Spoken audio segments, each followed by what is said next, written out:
Welcome everyone to an epic match between the Beasts of Chaos going up against the Priest Kings of Nehekara. So for the Tomb Kings here, in the front line, 2 units of the Skirmish Skeleton Horse Archers, backed up by 2 units of the Nehekara Horsemen. In the front here, we are going to have the hero, which is going to be the Tomb Prince, on horseback with the Tomb Strike and Guardian, and he's going to be protecting the King, Cetra the Imperishable. The man with many names here will be having the Blessed Blade of Petra, also the Wrath of Petra, the Incantation of Desiccation, as well as the Incantation of Protection, Unyielding Will, and the Restless Dead. So for the main pocket, we are going to have a couple of the Skeleton Warriors in the front, mixing it in with Tomb Guard, and in the back we are going to have quite a few of the Skeleton Spearmen. In the middle pocket, we are going to be having 1 unit of Nehekara Horsemen, which is going to be looking after the Ushopti Great Bow. So the Ushopti Great Bows are a fantastic tool, 255 meters of radius, with also 124 armor-piercing damage per model. So very strong there, and could be doing very well here up against some of the big monsters coming in from the Beastmen.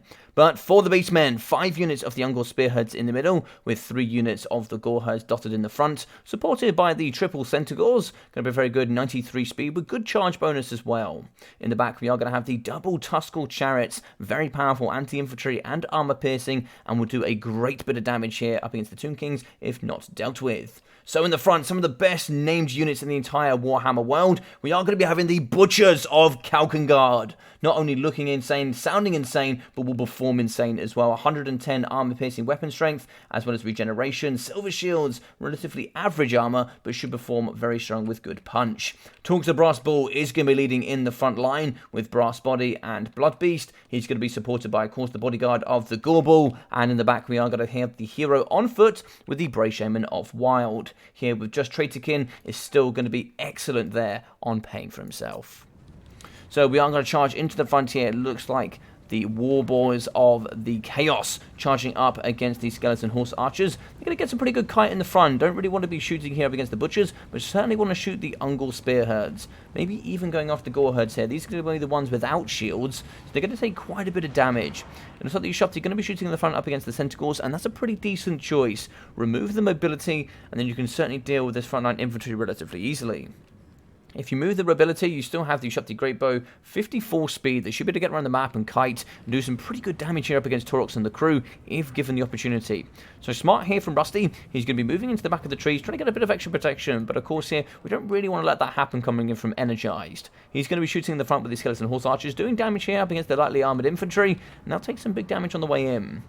Now what we do have to be careful of here, the Lord passive here of Primal Fury, when activated here, over 50% leadership, they get massive bonuses. So you really want to rock and do good damage up against multiple entities here in the force. Lovely early charge here. The front line is not going to be protected here by Centaurs, so coming in with the Nehekara Warriors doing some good damage here up against the Goreherds. So nice early stuff coming in, and the same is going to be said here. Centaurs charging, pulling out, and charging again here up against the Tomb Guard. Both of these trading blow for blow, very efficient here in the front. And so we are going to get the Butchers of Kalkengard moving in, great AP here to thump up against the Tomb Guard. Lovely stuffy there in the middle.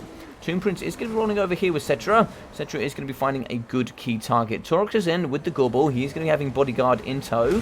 And just like here, we are going to be having an overcast Traitorkin going down on the Nehekara Horsemen and the Skeleton Archers. So lovely stuff there in the middle. So the Nehekara Horsemen also fighting in combat here up against Centaurs and Ungor Spearheads. Just like here, we are going to be falling here with the Nehekara Horsemen. Going to be down to 800. Oh my god, there we go. They shatter. They fall almost instantly. Brilliant work. But in the front line here, it's like Nehekara Horsemen backed up by Skeleton Spearmen. Going to be fighting up against the Goreherds. Looks like Incantation of Desiccation at the front. Negative melee defense, negative armor here to really go and fight. And it's like here, we are going to use the Blessed Blade of Petra as well on also the Butchers of Kalkengard, whilst we fight here with the Tomb Prince. Hand to hand here. Oh my god, butchering Cetra the Imperishable. He is going to have a fire weakness here, being a legendary lord of the Tomb Kings. But here, Taurox can certainly butter the bread of the legendary lord of many names. In the middle though, looks like here we do have Centaurs still fighting to the best of their ability here. But the Tomb Guard, 48 melee defense is going to hold super strong here with the bonuses coming in from Cetra. Looks like in the middle here, I do hear some winds of magic. It's going to be Traitorkin going downtown on the Tomb Guard. So trying to see if we can damage nice elite models here in the middle. But the Skeleton Horse Archer is still going. They're going to be shooting here into the front and doing some nice damage. Just like Skeleton Spearmen and also the Skeleton Warriors holding out this left-hand side. In the middle, getting butchered are going to be the Tuskor Chariots, but now they're going to be charging into the back. They have been let loose here. The Dogs of War are going to be coming into the back, just fighting up against the Ushopti Greatbow. They are going to be running with the Butchers of Kalkan Guard. They are in hot pursuit. They do get caught up here by Skeleton Spearmen, so a little bit of micro here could help, but it's like a couple of the Ushopti are going to be trapped in behind. Butchers Kalkan Guard, they get bored. They're going to come back into the middle here, fight alongside Taurox, of course, and also try and see if they can press the Gore Ball. In the middle, we are going to get the summon here of the Ushopti coming in from Energized. Map-wide there, that's going to be tier 3, 336 healing coming in for the Tomb Kings. What we can see, Tomb Guard still going pretty well. Double Chevron there, so they've probably got some good damage there. 118 kills, going to go pretty well. Ushopti, anti-infantry, as well as great armor-piercing stats, should be able to fight here up against the Butchers. It looks like here it could be another spell. Another Traitorkin going down. Brilliant performance here coming from the Brave Shaman. Brave Shaman here going to be 73 kills, 920 damage value so far. In the back, so we are going to break the Tuskor Chariots. We are going to try and push it off here with the Ushopti, but great push in the back here. Double Centaurs are coming in. One does break, the second should hold. We might be able to kill the Skeleton Horse Archers here. They still have a lot of ammunition online. They can certainly use those to deal with the Centaurs, so some nice shutdown there coming in from Rusty. In the middle, looks like the Spearmen are going to be fighting up against Spearmen. Taurox is just moving here with the Gorballs and the Butchers of Kalkan Guard. And this big bully force here, just slapping the infantry here of the Tomb Kings and really decimating it here in the front. And we can see Cetra has died, unfortunately. Ushopti are going to be fighting pretty strong. They're going to be having that blue aura, so they're going to be here for a short while. Now going to be going into that sort of orange phase. They're not going to be here forever, but they're certainly going to do some good damage whilst they're here. Skeleton Spearmen coming to the back. It looks like the Tomb Prince still going strong. Ushopti Greatbow are going to be shooting in. That's why we have broken here the Tuskors and also the Centaurs. Keep this push up here from Energized. He knows just how important it is to remove these elements. We did shatter one of the Centaurs. So that's going to be one of 3 offline. In the back here, we still have the Brave Shaman. We could see definitely a nice Traitorkin here in the pocket doing quite well. He's going to be backed up by the Centaur. So nice protection there for your hero. And it looks like there the Ushopti summon does fall away. Skeleton Spearmen are going to be fighting. Balance of power heavily in the Beastmen favour. I really don't know what they're going to do about Taurox. The only way to deal with him is probably shoot him here with the Ushopti Greatbow. You have to sacrifice your Skeleton Spearmen here to the gods to try and see if we can keep back the might of the heavily armoured Taurox. I don't know if we're going to be able to do it. Gorbal is also going to be heavily armoured at 100 armour. And it looks like here the Tomb Prince is going to be doing his best. Tombstone going down for the Terror as well. We do have immune to psychology there for the Gorbal. I don't know if it's going to be enough. The Tomb Prince, 2 leadership, 490 health. He might get buttered up here by Taurox.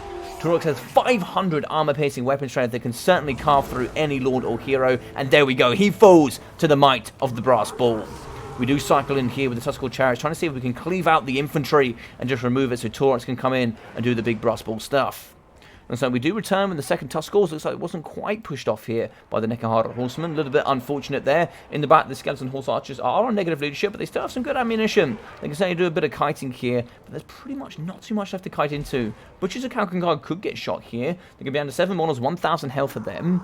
But in the middle here, this is where it's looking at the end stage. The Ushopti Greatbow kind of getting compromised, moving in with the Chariots. They do break, but Taurox is going very strong. 2,260 health. Tuskors could break. The second one is going to stand, and there we go, it breaks and shatters. So good stuff there from Energized. I just don't know if it's going to be enough. It's going to be -3 leadership there for the Ushopti. 6 models left. We certainly could get some more damage here. Brass Body has been activated. 40% damage resistance is going to be so huge here in the middle. And so we break with the Brave Shaman. Should be able to move off here with the Skeleton Horse Archers. Breaking the Tuskors as well. The Beastman force is falling apart, but regenerating in the middle is going to be the Butchers. Now, if they keep healing here, it's going to be really dangerous for the Tomb Kings.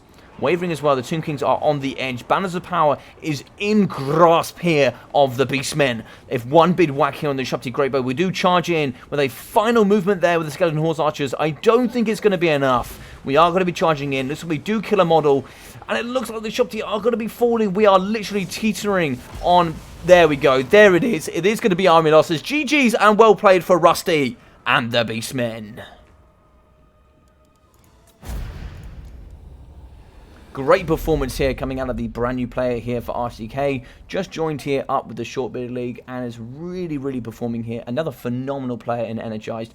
An amazing player here in the community. And this is a pretty hard matchup for the Tomb Kings, I must admit. It's something that happens quite a bit where they often get counter-picked here by Beastmen. But 2,186 there for Taurox the Brass Bull, with 104 kills for 1,150. Only coming in with one spell and being on foot. That's some tremendous value there, considering what you paid. 1,170 for the Gore Bull, with 1,107 there for the Butchers of Kalkengard. The Death Force here, the quadruple coming in, the Death Threats doing so well. 240, 135, 94, 240 and 60 there for the Ungor Spearmen. Goreheads in at 350, 360 and 400, performing a little bit under what you'd expect, but of course here getting shot by the Skeleton Horse Archers and kind of getting dragged down by chaff is not going to be their best friend. 870, 1,100 for the Tuskor Chariots. They can perform so goddamn well. 516, 662, and 415 for the Centaurs. Really cleaning up and giving that mobility there, as well as some pretty good punch force, really pinning characters and kind of just shut down backline harass. So really nice stuff here. Really good build coming in from Rusty. I really appreciate seeing the Butchers. So for Energized and a Brilliant Force, we are going to have Citra Imperishable. Only 390 for him. He kind of got cleaved here by the big brass bull. We've got 630 there for the Tomb Prince, with 260, 320 there for the Skeleton Warriors, 280, 340, 414, and 513. Tomb Guard 770, 840, and 500. Now don't get it wrong, Tomb Guard pretty strong, only 50 armor, but they can perform a lot better than most people give them credit for. It's going to be 626, 1,100, and 165 from the Nekahara Horsemen. I think tremendously underrated, a very, very good unit indeed, with 800 and 300 there for the Skeleton Horse Archers, coming in at 1.2k there for the Ushapti Great Bow. What an awesome game here between both these legends. I hope you really enjoyed this. If you did, please smash that like button. It would really help here on the channel. Drop a comment down below about what you thought about the battle as well. I'd love to know your thoughts and opinions. If you are new here, do feel free to subscribe and check out that description, all of you. You can find all of my other social media platforms, including Twitch, but most importantly, that Discord. Anything I ever do goes through there, including all of my single player and multiplayer content and all of the other games I do play. But most importantly, for Warhammer 2, you can see all of my leagues and my tournaments that go on a weekly basis. You can also play in replays for casting section, where you can leave videos just like this one for me to cast to hopefully be on the channel in the future. Other than that, I've been your boy Logic. Take care of yourselves, and I'll see you all very, very soon.